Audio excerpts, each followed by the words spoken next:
मी नंदकिशोर नारायण पाटील पाऊलकडा तालुका पाचोरा जिल्हा जळगाव एक अत्यंत गरीब शेतकरी 56 जमीन माझ्याकडे मी या केळी लावलेली आहे. त्या केळीमध्ये डुकरांनी फार उद्ध्वस्त करून टाकतो. माझं जीवन निर्वाह त्याच्यावर होतो. पुढं फार गरीब शेतकरी मी याला मला काहीतरी न्याय मिळाला. फार उद्ध्वस्त करून टाकलं मिळालं. किती महिन्याची लागवड आहे ही? तर 12 महिने झाले साहेब. आतापर्यंत 12 महिन्याचं पीक आहे. 12 महिन्यातून एकदा घोडा येतो.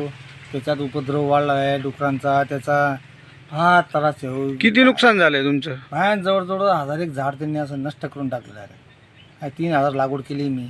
त्याच्यात फार नुकसान झालं आहे माझं. काय करावं आता? तुम्ही याबाबत वन विभागाला कळवलं का?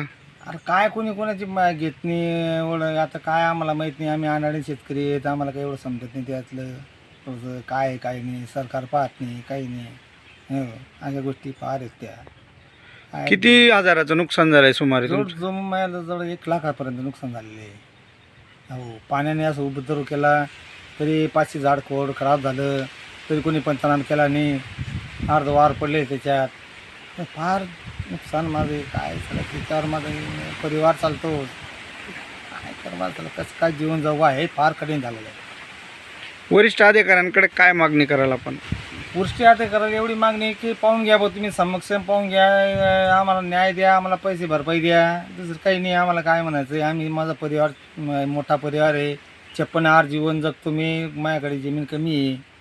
त्याच्यावर माझा उदरनिर्वाह चालतो. त्याचं असं होतं काय करीन कसं काय जीवन जगू आहे हेच समजत नाही झालं. काय करीन तर करीन माणूस असं होऊन जायला झालं. पाऊस चांगलेला आहे आणि समाधानकारक आहे. शेतामध्ये अनेक मजूर कामाला लागले आहेत आणि शेतकरी एवढ्या वंचित आहे की त्यांना मजूर मिळत नाही.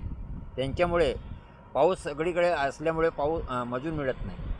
आमच्या इकडे आता मुंड्याची पद्धत आहे ती 4000 रुपयेपर्यंत आहे आणि रोजी आहे ती 200 रुपये महिलांना आपण देत आहोत. इथं खरोखरच आहे का पाऊस असाच आला पाहिजे तेव्हाच आमच्या फसली धान फसल चांगल्या वेगात जोमाने येईल आणि असाच पाऊस पडत राहो अशी आपली अपेक्षा आहे. परमेश्वराजवळ अशी अपेक्षा आहे की पाऊस असाच पडू देऊ आणि शेतकऱ्यांना सुखी समृद्धीचे दिवस येऊ देऊ.